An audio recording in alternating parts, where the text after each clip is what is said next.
Kita akan kembali berbincang bersama dengan Ibu Hosiana, membahas terkait dengan top headline kami pada pagi hari ini, di mana pemerintah kembali melakukan perubahan atas kebijakan pelaksanaan work from home dan juga work from office berdasarkan dari evaluasi PPKM darurat yang sudah berlangsung sejak 3 Juli lalu.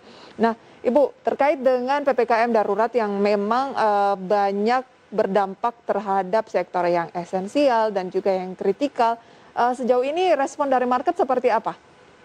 Ya sebenarnya kalau kita lihat mulai dari tanggal 3 itu kan di hari Sabtu ya, dan juga kalau kita lihat di tanggal 5 Juli bursa tuh nggak yang langsung ngedrop mengalami pelemahan signifikan gitu, karena kalau kita lihat kan juga maksimal hanya melemah hingga minus 0,5% di sesi satu, terus bisa langsung menguat lagi gitu. Dan kalau kita lihat sebenarnya investor domestik ya, karena kan kalau kita lihat terjadi peralihan kan di bursa Indonesia, di mana investor retail domestiknya yang udah cenderung lebih dominan dibandingkan foreign-nya. Jadi kalau kita lihat mulai dari PPKM memang aksi jual investor asing itu terus terjadi ya, tapi itu juga nggak yang langsung signifikan, karena kalau kita lihat nggak pernah lebih dari 300 miliar sehari sih kalau kita lihat dari aksi jual investor asing. Sedangkan kalau kita lihat transaksi di bursa sendiri pun nggak yang terlalu sepi juga. Kalau kita lihat juga sudah cenderung ramai ya, sudah bisa mencapai di atas 10 triliun. Bahkan kalau kita lihat di hari Kamis, di hari Rabu Kamis itu bisa tembus 13 triliun. Jadi kalau kita lihat sebenarnya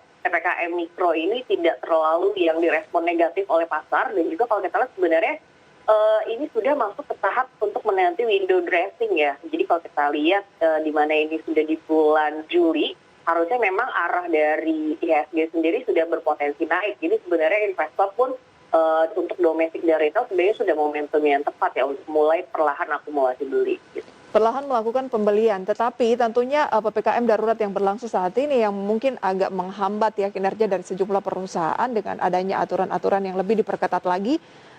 Apakah nantinya akan berdampak dan harus diwaspadai dari sekarang? Karena kita juga belum tahu, bisa saja nanti PPKM darurat ini diperpanjang. Betul, betul. Sebenarnya sih kalau kita lihat justru arahnya PPKM darurat bisa lebih diperpanjang ya, karena kalau kita lihat hingga 20 Juli kalau dengan tren dari positivity rate di domestik sendiri kan kasus baru kita kemarin aja terus mencetak rekor ya, mulai dari satu minggu ini terus mencetak rekor baru, bahkan dari 34.000 di hari Rabu sudah bisa menjadi 38.000 di hari Kamis kemarin. Jadi kalau kita lihat angka perkiraan pemerintah yang paling buruk sekitar di 60.000 kasus gitu. Dan kalau kita lihat untuk menuju 60.000 kasus memang arahnya kalau kita lihat sih ya ada arah ke sana ya, karena untuk 40.000 kasus itu kemungkinan di hari Sabtu ya, minggu ini sudah bisa gitu. Jadi kalau kita lihat menuju ke 60.000 itu bukan yang nggak mungkin. Jadi akibatnya untuk turun dari 60.000 ke kasus mencapai sekitar kurang dari 10.000 itu butuh waktu kan. Jadi kayak kemungkinan bisa baru turun sekitar 1 bulan. Nah jadi otomatis PPKM Mikro Darurat itu akan diperpanjang. Terus berkaca dari kondisi kasus baru yang sudah mencapai 38.000 kasus, bahkan kemarin ya dari kita lihat di 1 minggu lalu deh, mulai dari tanggal 1 Juli kasus baru 24.000, dan sekarang masih di tanggal 7 kemarin rilis di hari sore udah 38.000. Jadi dalam waktu 1 minggu itu bisa bertambah 10.000 kasus baru. Nah jadi kalau kita lihat sih sebenarnya investor dengan aksi investor di bursa ya, baik retail, domestik dan juga asing, kalau kita lihat masih cukup kondusif sih. Jadi sebenarnya investornya sudah melihat ya bahwa kasus baru di Indonesia juga akan meningkat.